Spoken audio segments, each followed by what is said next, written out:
Hello guys, welcome back to another episode of the Angel Podcast. Long time no see everyone. Yeah. It's been a while. Yes, you know? sir. And nakakatuwa kasi from the past may mga naglumalapit sa akin. Like one time na-share ko kay Sostines na may isang bata after ng mentorship natin lumapit siya sa akin na, "Hey, Pastor, kailan po ulit yung next na episode ng Angel Podcast?" Like 7 or 8 years old. Sabi ko, di pa namin alam kasi marami ang ginagawa. Sabi niya, ano po kasi nanonood po ako ng podcast mo ninyo. Kaya nakakatuwa na nakakalambot ng puso. And then kanina din merong isang lumapit sa akin, "Pastor, kailan yung next na episode?" So, this is the next episode na hinahanap ninyo guys. Yes. And we are back. Co-host Sostines and co-host Melkia. We miss you guys and we miss doing this as well. And we just recently, kakatapos lang namin panoorin yung movie na The Forge. The Forge. Forge po F-O-R-G-E. Hindi The Purge. The Forge. Kanina pa yan eh. Hindi The Purge. It's a Christian movie about the importance of discipleship and we are here today to talk about that. So, who would like to start, guys? Go. yung pinaka-take, unang napansin ko dun sa pinakasimula nung The Forge is yung how Mr. Joshua Moore approach the guy, ganon. Yung bida. Yung bida. Kasi, wait lang ah. Nisi mo agad padan. DND basta, hindi ko naririnig yan, di ba? DND, Selective Hearing Activate. Ayun nga. Pag pinanood nyo guys, alam nyo yung magiging pag pinanood nyo, alam nyo yung sinasabi namin, ispadahan. Yan. Yung nga, may gano'n, no?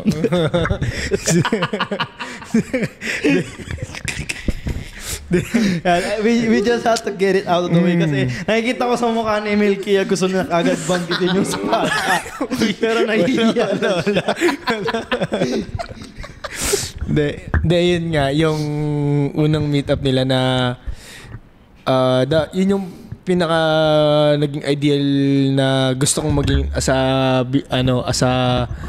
disciple or as a church, gano'n na nung kasi parang undisrespectful nung ginawa nung bida, pangalan nun? Nakalimutan ko agad. Hala! Ba't ganun? Nakalimutan ka agad natin yung pangalan. Short-term memory loss. Hindi, pangalan nun? Isaiah Wright. Yun, Isaiah Wright. Kasi guys, anong oras na ngayon nagre-recording pa kami. Kaya yung utak namin di na nagana. Naglo-loading pa guys. Ayun nga kasi, nung unang bati may nangyari kasi doon na si Isaiah Wright is naghanap ng trabaho. Bale, yun yung pinaka-plot niya. Isa siyang kabataan na finding purpose in life.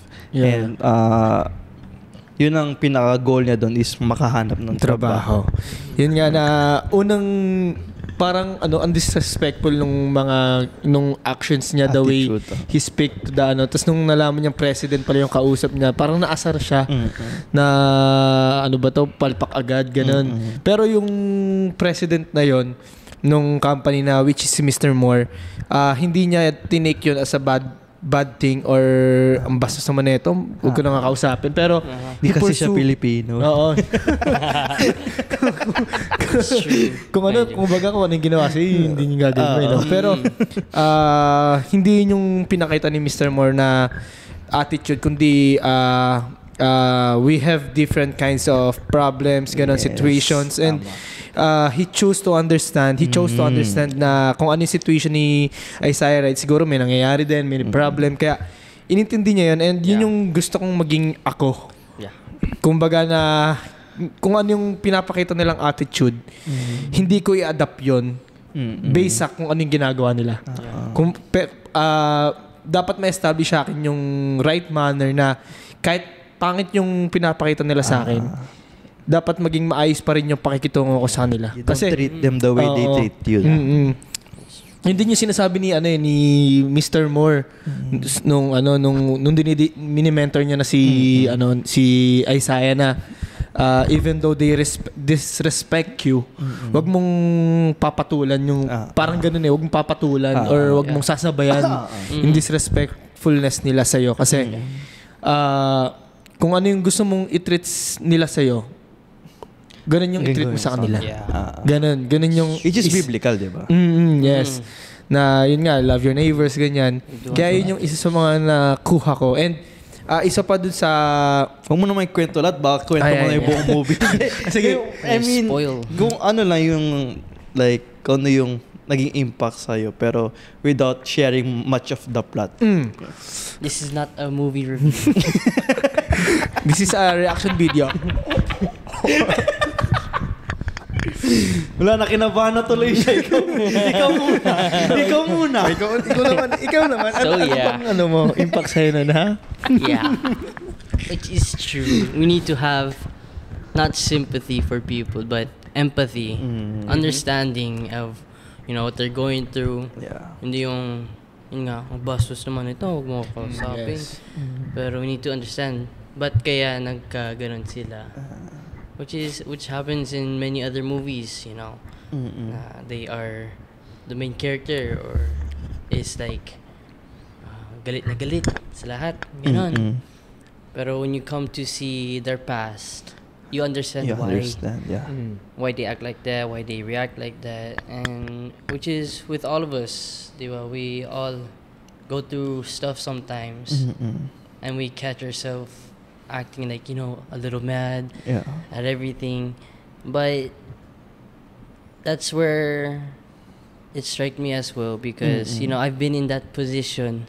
When you see someone that's getting angry all the time, you need to be don't react. Na wag mong sabayan nga yung sinasabi niya na don't fight fire with fire.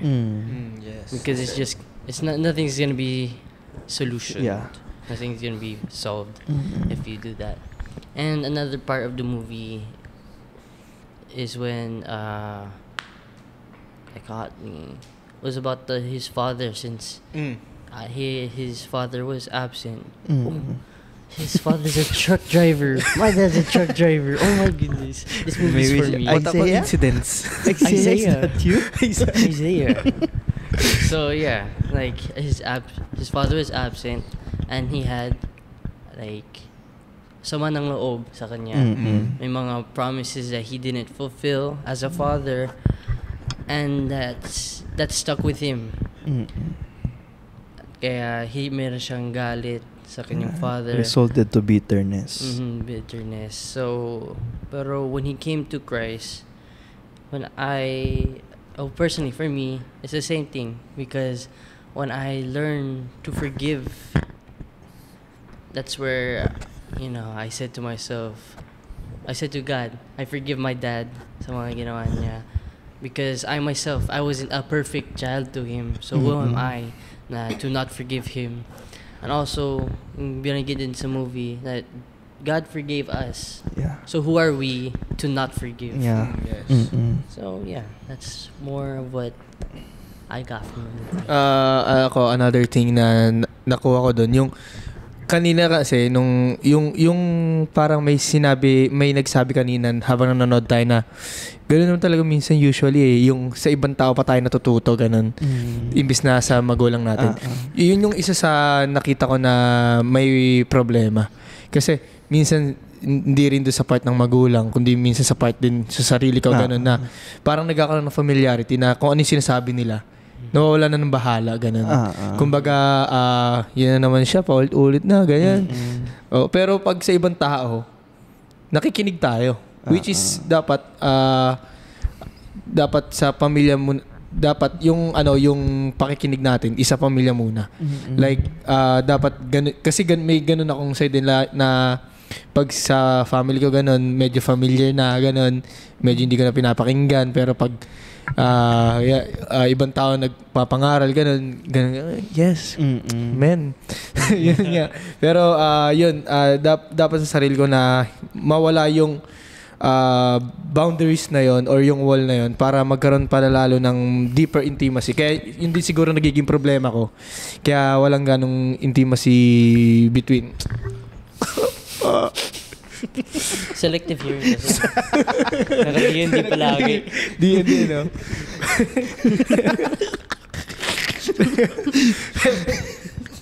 Pero naiintindihan ko din, like, di ba? Possible din kasi namimili din tayo ng way kung paano sabihin sa atin. Yes, yes. Yeah. Tama. Kasi mostly, di ba, authoritative ang way ng speaking ng parents. Yes. And manihirapan tayo mag-receive nung kanilang mga sinasabi. It's because we look at the emotion behind sa sinasabi nila rather than the objectiveness nung sinasabi nila. And we tend to comprehend kung ano yung mga nanggagaling sa ibang tao kasi the way na sinasabi nila is casual o kaya mararamdaman mo like may concern. Pero yun nga, nagigets ko yung sinasabi mo. But what I like about the movie is how he became from a boy to a man. And yun nga, nung mapapanood nyo yung movie, guys, I suggest maganda rin panood. Tama. Although it's more on discipleship man to man, pero I believe kahit ang mga girls, marami din kayo mapupulot na aral pagdating sa ganun. Kasi yun it takes a man to make a man. Yeah. Diba? It's not just about learning from mistakes, but it's about imparting the wisdom behind the mistakes. Kasi when we talk about mistakes, diba, nakikita natin yung negative effect. Mostly kapag mistake, negative ang dating. Yes. Pero hindi natin nakikita na out of those mistakes, meron tayong wisdom na napupulot na mai impart mo sa ibang tao. Yes. Kaya din siguro nagagalit sa atin ang mga magulang natin, di ba? Kasi yung mga mistakes nila, nakikita lang natin yung mistakes, di natin nakikita yung wisdom behind. Kaya din, yun yung naging process sa kanya. Sabi ko nga, mostly talaga ng problema ng mga lalaki, mainitin ang ulo. Kasi, di ba, kailangan pakita tayo ng manly tayo na we can defend ourselves. Kaya natin makipagsapalaran sa mga tao. Kahit sa mga magulang natin, sinasagot natin. Pero the way he became from a man who can't control his emotions, who can't control his anger to a boy who can control his emotions to a man who is now peaceful, diba?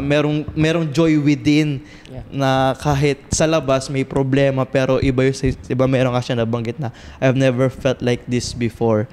I've never been this happy kasi it's something na na-discover niya kay Jesus, kay Christ. And titingnan natin yung mundo ngayon, 'di ba? Maraming mga kabataang lalaki or mga lalaki na ganun na hindi natin alam kung ano yung istorya nila, yung pain nila. Kasi as a man, we try to shield. Ayaw natin pakita yung side natin na ganun. Na mahina tayo, ganun. Ayaw natin pakita na may mga weaknesses tayo. Oo nga. Pero kung titignan niyo yung movie, kung papanoorin yung movie, guys, he became from a man na ayaw niya ipakita lahat to becoming transparent, vulnerable. Open. Na yung pinaka-impactful na scene dun sa movie when he was praying to God. Diba? He was crying. And although galit siya, kasi pwede mong questionin yun bakit ganyan yung mag-pray? Bakit parang galit sa Diyos, di ba? Di ba? Sumisigaw, ganon. Protect her! Pero kung titingnan niyo mabuti, like, mas gusto ni Lord yung ganon, in all honesty. Oo. Kasi, galit ka, ibig sabihin nun, yun yung talaga nararamdaman mo. He doesn't, kaya nga, I believe sa Psalms 51, sinabi ni David yun na, you desire truth in the inward part. Hindi yung magpipray ka na lang, 'di ba? Hindi ka nagiging truthful sa nararamdaman mo because in reality yun tama, nagiging pretentious ka. In reality kasi God can handle. God can handle kung ano yung nararamdaman natin. Ang tinitingnan niya yung truth. Kung yun ang nararamdaman mo talaga, I will not hold it against you. Kasi I will be honest, ako din nakaranas na ako mag-pray ng ganun kay Lord. Nakita ko kasi siya kay Job. Sa Book of Job, sa storya ni Job, na kung paano siya mag-pray kay Lord, galit siya. Lord, bakit ganito yung nararanasan ko? Naging righteous ako sa mata mo, and yet, bakit nawala lahat ng mga anak ko, lahat ng kayamanan ko? And galit siya kay Lord. Pero, kung nasa religious way of thinking tayo, ay, grumbling and complaining yan. You're being angry at God. Pero ang difference kasi ng grumbling and complaining, for example, galit ako sa'yo. Bakit? Sorry na. For example, galit ako sa'yo, di ba? Ang grumbling and complaining is sa kanya ko sinasabi yung problema ko sa'yo. Hindi ka nagiging direct, ganun. Oo, hindi ako nagiging direct. Pero kung sa'yo ko sasabihin, it's not grumbling and complaining kasi I'm being truthful sa'yo. Yeah. Kasi kung titignan mo, di ba, yung Israel, before sila lumabas ng Egypt, they were crying out to God, Lord, ligtasin mo kami, ganito yung nakaranasan namin. So God did not consider it grumbling and complaining. Tama. Pero naging grumbling and complaining lang siya nung sinasabi nila na kay Moses. Kay Moses, tama. Hindi na directly kay Lord. Tama. Which is, kaya si Moses na-stress din ng sobra-sobra. Di ba? Bakit niyo sa akin sinasabi yan? Hindi ko kayo masasagot. Lahat ng mga tanong ninyo, hindi ko ano yan. Kay Lord niyo ibigay. And yun yung na-discover ko this year. Kasi ako din, nagigilty ako eh. Every time na I pray to God na, yun, galit ako. Pero in reality, God wants that na maging truthful ka. Yes. Yeah. Rather than, anong tawag dito, gawin mong melo yung prayer mo. Kaya nga, di ba, come to God as you are. Kung galit ka, express mo kay Lord because God can handle it. Hindi niya i-hold yun against sa'yo. Kasi yun nga, He wants you to be bare, He wants you to be truthful. And through the wisdom of God, through the kindness of God din, di ba, may iintindihan mo din naman kung bakit ganun yung nararanasan mo. Which, in the end, hindi ka mag-end in prayer na galit pa din. Ganon. Pag ikaw ay ito guys, based from experience talaga. When you pray and you are angry at God, nabuhos mo na lahat, hindi ka magtatapos ng prayer na galit sa Diyos. Magtatapos ka ng prayer in humility, in love, mamahalin mo si Lord kasi Lord, pinakinggan mo ako. Yes. And mararamdaman mo yun, magkakaroon ka ng peace in your heart. Kahit pagkagising mo, mararamdaman mo, wala na yung galit. Magaan na. Exactly. Yeah. Kaya, yun yung pinaka-part na nakarelate talaga ako. Kasi it's something na hindi natin, takot tayong gawin. Kasi pag isipin natin, di ba, pag ginagawa natin kay Lord yun, like, Baka mali, ganun. Oo. Pero, ang nakakatuwa is, yun din, na-discover ko, God does not hold it against us. So, if you are angry with God, you're angry with God. If you're confused, bring your confusion to God. Basta sa prayer mo ibubuhos. Actually, yun nga yung mas maganda eh. Yung open ka kay Lord, kung ano yung nararamdaman mo, kung ano yung naiisip mo. Kasi, pag naging open ka, alam na agad kung ano yung magiging, kumbaga, sa'yo mismo, alam mo na agad, magkakaroon ka ng realization na ipaparealize ni Lord na kung ano yung dapat ayusin sa'yo. Dun sa ikinagagalit mo, ganun. Kasi sometimes kaya minsan hindi rin nagkakaroon ng solution yung mga problema natin kasi we try to shield it like hindi natin kinoconsider at yan as a talagang problema, talagang galit, ganun. Kaya may hindi mo pinapakita yung galit pero at the back of your feelings, at the back of your mind, talagang may nabubuo. Kaya nagkakaroon lalo ng deeper na kasalanan, may nabubuo pang nag-lead to atheism. Oo, ganun. You don't believe anymore sa Diyos. And meron ako nakita, sabing ganun, pag pumunta ka sa doktor, for example, na-injured mo yung shoulders mo, hindi ka pupunta sa doktor na sabi mo, Doc, hulaan mo kung ano yung problema ko. Hulaan mo kung ano yung masakit sa akin. Di ba? Tatanungin ka niya, anong problema mo? Anong sakit mo? And then, ito po, nangyari po sa akin, ganito, ganyan, may problem ako, hindi ko maiangat, ganyan, or na-injured ako. So, ikaw ang nag-open kung anong problema mo. Because if hindi mo yung open, hindi ka matutulungan. Tama. And I believe it's the same with coming to God in prayer. That's right. Diba? Hindi ka lapit kay Lord. Lord, alam mo ng problema ko. Alam mo na kung ano yung nakakasakit sa akin, diba? Tama. Hindi kundi, Lord, ito yung laman ng puso ko. Galit ako dito. Hindi ko maintindihan ito. Kailangan ko ng tulong. You lay it bare before God. Yeah. Kasi, yun nga yung tuloy yung sinasabi nyo na si Lord all-knowing, all-knowing si Lord na alam lahat ng nagiging problema mo. Pero, hindi niya yun susolusyonan kung ikaw mismo sa sarili mo, hindi mo sasabihin kasi kumbaga, sinasabi mo yun kasi pinaprioritize mo yung problema na yun. Like, ito Lord, kailangan na ito masolusyonan, ganun. Like, hindi naman yan instantly lahat tatanggalin agad na problema eh.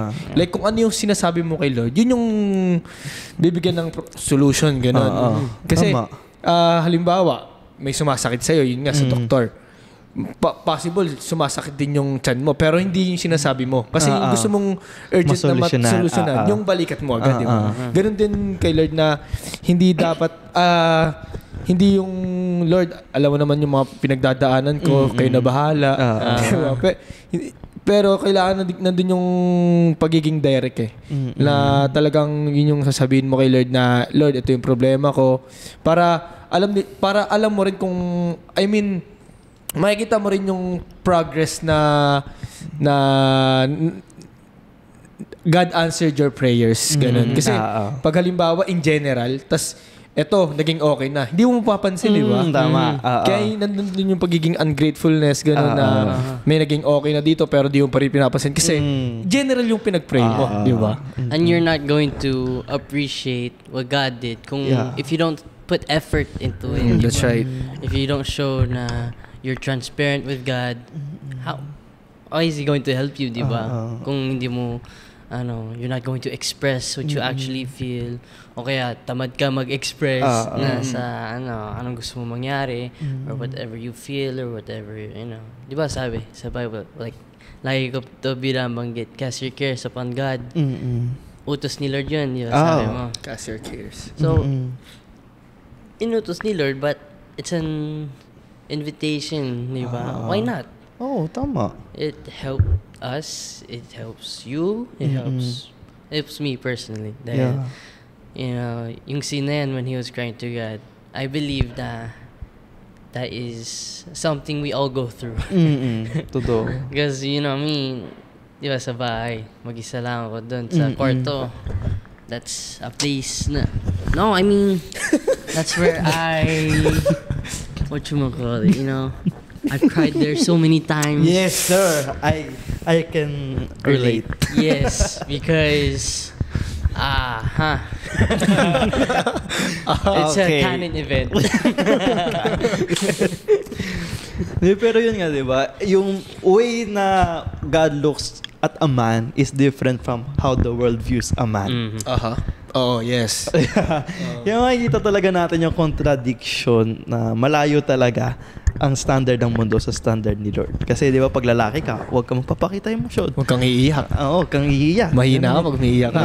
Diba? Pero kung titignan natin ang Bible, di ba? A lot of crying prophets, mga even Jesus wept. Yes. Even Jesus cried, Gethsemane, di ba?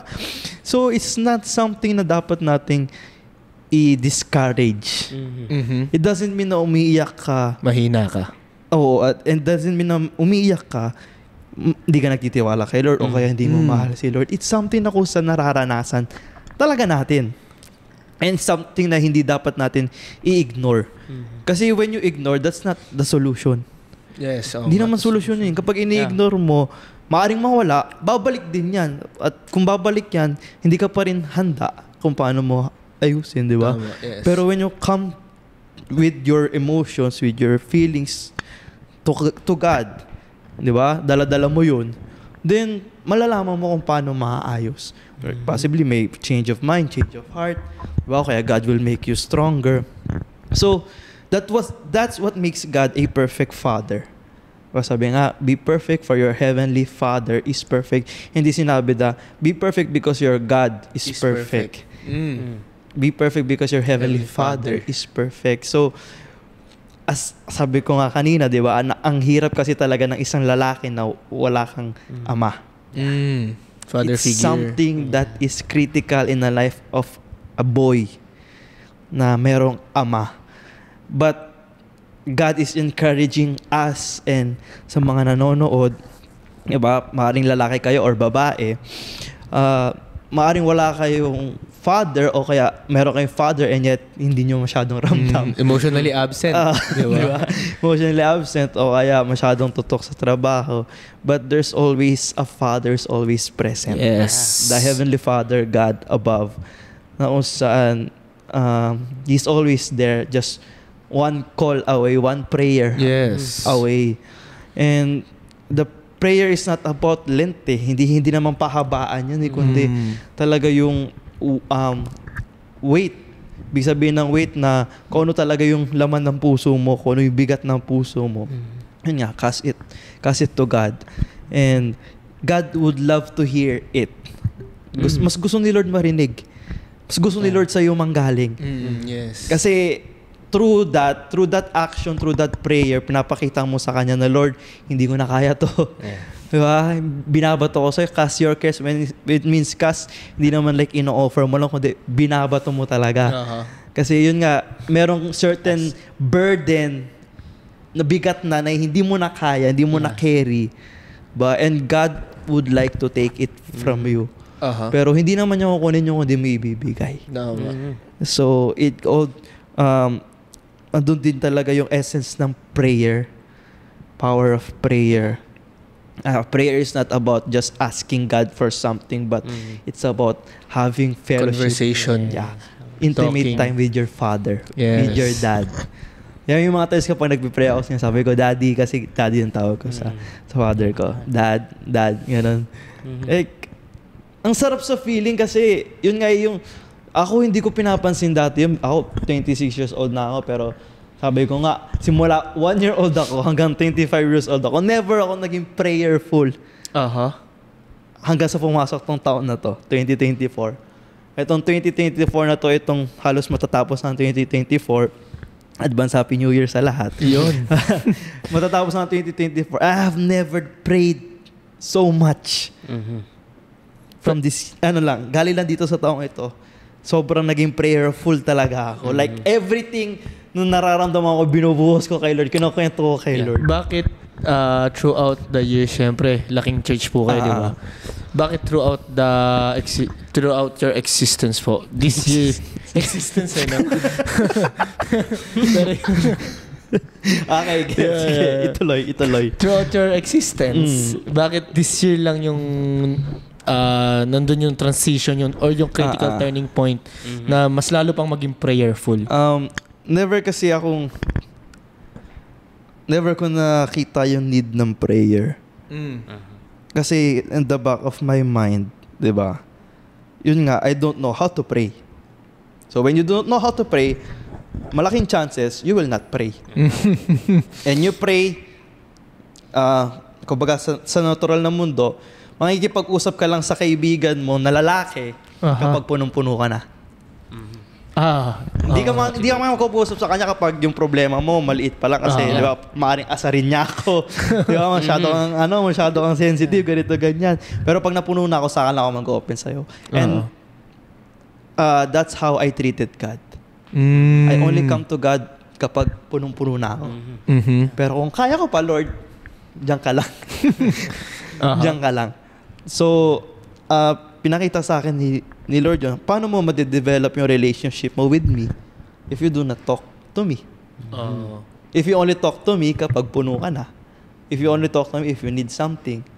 Pero every day of your life, 24 hours a day, hindi mo ko sinasama. Paano so, ma-develop ang relationship? Yun yung kung paano mag-build ng relationship eh. Hindi lang naman yan one time, big time na isang busan. Ay, may relationship na kami yan. Kilala na namin bawat isa sa mga magkaibigan, di ba? Isang beses mo nakilala tapos kilala mo na agad. Kaya tama po yung sinabi nyo na paano magde-develop ng relationship kung hindi kayo palagi mag-uusap. Di ba? Paano, alam ni Lord, lahat tayo, lahat ng tao, all knowing si Lord eh, lahat ng tao, alam ni Lord yung iniisip. Alam ni Lord yung iniisip bawat tao. Pero, iba pa rin pag may relationship ka dun sa tao. Kaya nagiging open, ganun, lagi mong kausap. Like parang sa, magjowa, di ba? Paano makikilala kung di mo kakausapin na kakausapin? Dapat kausap mo, palagi. Palagi, QFD.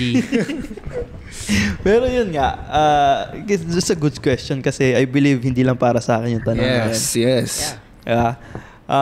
Maaring ikaw, prayerful ka or sino man nanonood, di ba? Maaring prayerful kayo or hindi pa kayo prayerful. I hope na makatulong sa inyo yun. Na, oo nga, paano nga ba? Tama mag-pray, di ba? Kaya sinad ko sa inyo yung ano eh. Yung Good Morning Holy Spirit. Ibenihin. Yes. Kasi matututunan mo talaga kung paano makipag-usap kay Lord. And isa dun, na tinanong kami ni Pastor Feeney once na in your prayer, how much percent are you listening to God? Because how are you going to have or say that you're intimate with God if all you're doing is just talking and talking, but where's the time of listening to Him? Because praying is not just a matter of talking to God or you're going to say whatever you want, whatever you need. Tapos na. Wala kang makukuha wisdom sa ganun eh. Kumbaga, na-empty ka lang. Hindi ka na-puspos. Hindi ka na-infeel. Kasi wala ka narinig. Kumbaga, uulit-uli yung problema mo and with the same emotion na mararamdaman mo. Kasi, hindi mo nakuha yung wisdom na dapat mong i-apply kapag nagkakaroon na yung problema. Babalik yung ganung problema, di ba? Kaya yun yung sinasabi ni Jesus na ikaw lang yung magsasalita. How can that thing called conversation kung ikaw lang kung one way lang yung yung sasalita, di ba? One way. Preach. Preach the gospel. Speak the truth.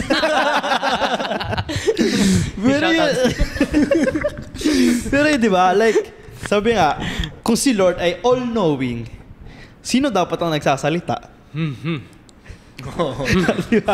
Para saan bang prayer? Diba? Kung si Lord ay all-knowing, He is wise, He is the wisest, di ba?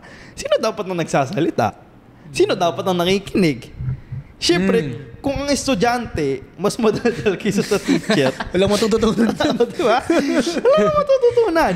So, it's a reality na when we pray, we must listen more to God.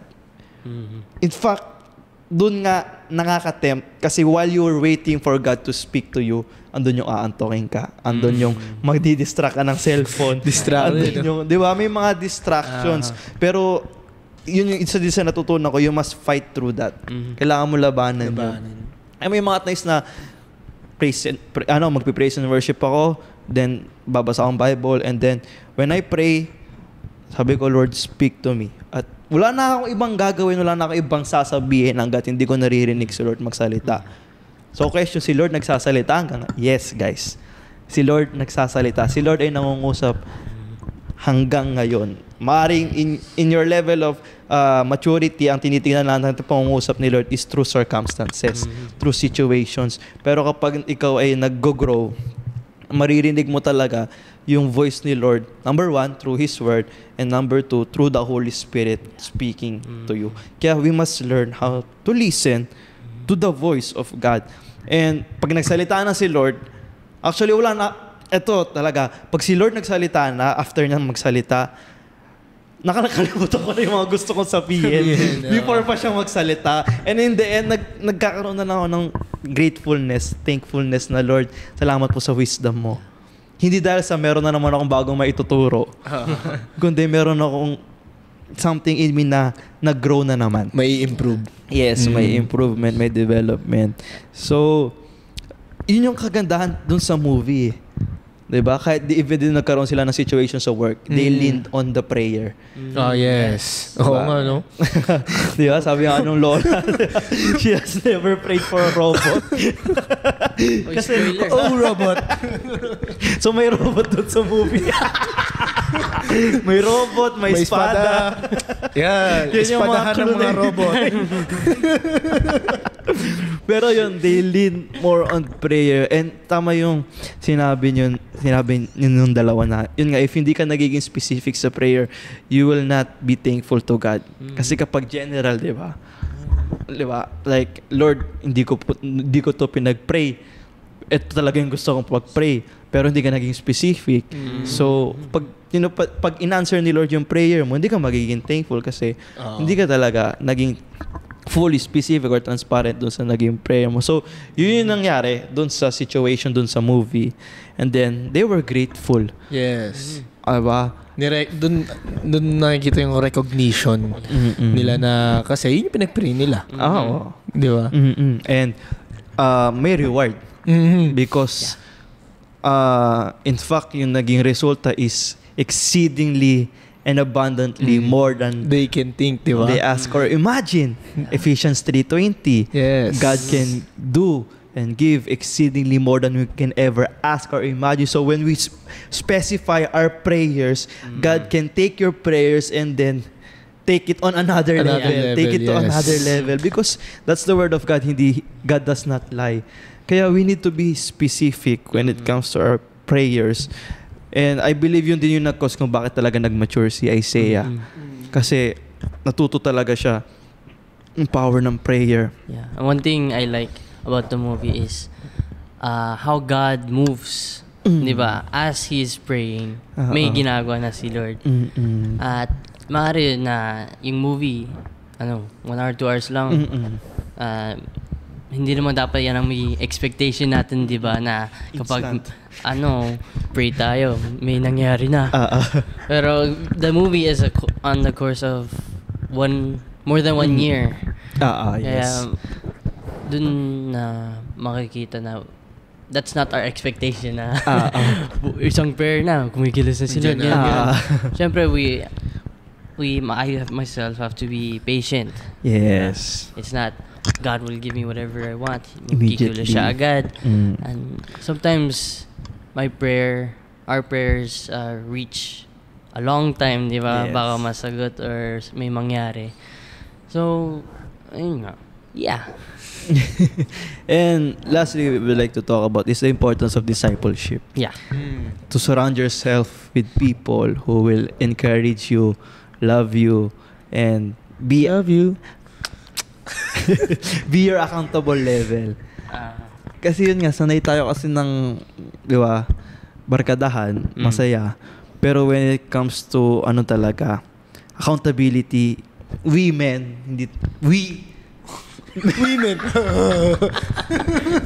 Yeah. Oh my God. Women. We. Do not look Men. at it as an important part of our lives. Dahil din siguro, di ba, sa mga those who lack father figure or those who don't have a father figure, hindi nila nakita yung importance ng accountability kasi they don't have someone to be accountable to. A mother kasi can care for you kahit na medyo nagkakagulo-gulo ka na. But a true father will really discipline nyo kapag ikaw ay na papariwara na. So, yung what caused a great change in his life is yun nga kung paano siya dinisciple ni Joshua. Yun din yung yung sinabi niya kasi may 3 tanong siya si Josh Moore, 'di ba? Yun yung unang tanong is who do you want to become? Yung what do you want to grow next year? What do you... Kung Tagalog na nga lang. Look, listen and learn. Look, listen and learn. Okay. Tagalog na lang. Anong tanong? Sige, Tagalogin mo. Sabi, ano yung gusto mo mag-grow sa'yo next year? Yun. Pa-English nga. What do you want for you to grow in yourself next year? My goodness. May translator pa no? Sorry guys. Baka, where do you want to see yourself next year? Ganon. Hindi, What's your New Year's resolution na lang? Para maintindihan lahat. Pinabawal. Okay, Pero so yun. Sa Tagalog na lang tayo, guys. Okay. Ano yung tinanong ni Joshua Moore? May 3 siyang tanong. Yung unang tanong is, ano yung gusto mo mag-grow sa'yo next year? Yun nga, ano yung gusto mo mag-grow sa'yo next year? May goal setting. Inulit ko lang, di ba?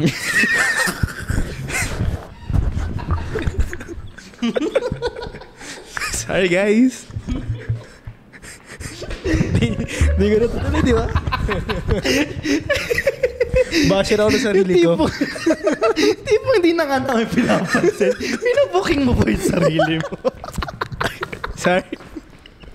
Harsh ako sa sarili ko, guys. Sige, tuloy. Yun nga, yung tanong ni Joshua Moore. Yeah. Yung tanong ni Joshua Moore kung ano yung gusto mo mag-grow sa'yo next year.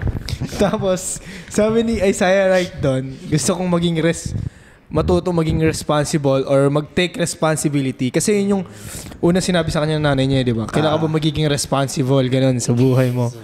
Sa Tagalog, guys, hindi nagtagalog sa movie. Ang hirap kasi, guys. Sa nararamdaman niya yung nararamdaman ko. Bakit mo sa tiyan?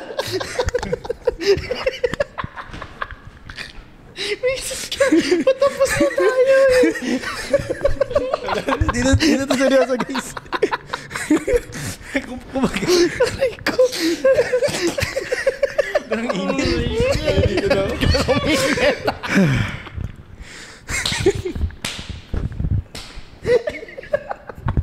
Aray ko. Tuloy mo na.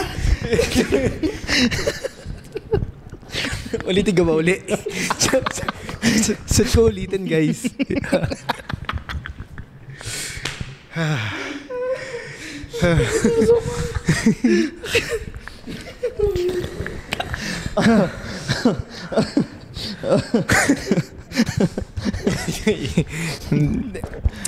Okay. Okay na, guys. So yun nga, yun yung isa sa magandang makita natin pag napanood natin yung video. Ay, yung video. Vlogger! Banana.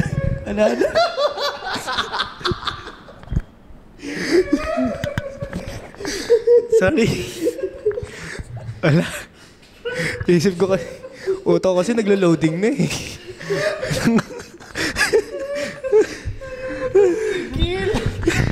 Ilang chance na kami binibigay sa'yo.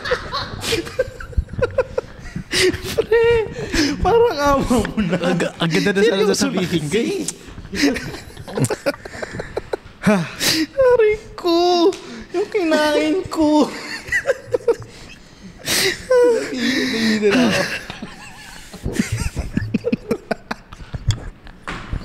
Ay,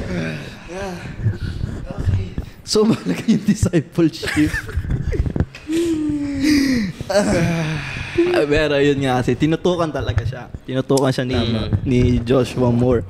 And it's something na I believe, hindi man natin na-share, pero it's something that we desire na merong nag-guide sa atin. Yes. Sa tamang daan talaga. Yung someone na magiging patient din sa atin kahit na may mga times na stubborn tayo, hindi tayo sumusunod. Di ba? Hindi tayo nakikinig. And yun, katulad ng sinabi ni Sos, kung ano yung ginagawa sa atin ni Lord, i-extend natin. Yes. And yung pinakalasa sinabi ni Joshua Moore na we need to expand not by addition but by multiplication. Di ba? Sa mga dyan sa math, di ba? We do not need, kasi yun ang mostly nahabol natin. Tingin natin we grow by addition, pero ang reality talaga yung growth natin is through multiplication. We multiply Jesus Christ. Dapat dumami ang maging katulad ni Jesus, hindi dumami maging katulad natin. Yes. Dumami maging katulad ni Jesus kasi tayo, I believe, despite na meron tayo nag-grow up tayo, we still fail. We still make mistakes. The only one talaga na kung saan hindi mag-fail is si Jesus. Yeah. He was sinless. He died on the cross as a sinless person. And we need to look unto Jesus, the author and perfecter of our faith. As we come to the end of this podcast, we would like to first encourage you to watch the movie, and we would like to hear kung ano yung thoughts nyo dun sa movie through the comment section. Yes. Don't forget to like and subscribe the movie. Ay, the movie. Ayoko na. Yan naman kasi. Like and subscribe the movie. Bakit parang kasalanan ko? Don't forget to like the video and subscribe to the channel. YouTube channel. And to anyone who is in Metro Manila right now, guys, we have a upcoming event this coming Saturday. Sports Fellowship ng mga Angels. Yes. Mapopost mo ba to bago mag-Saturday? Hindi. Ayoko na. I'm so confused. I was like, isn't this coming out on Monday or something? Punta na lang po kayo sa Sosi. Sa JSC yan.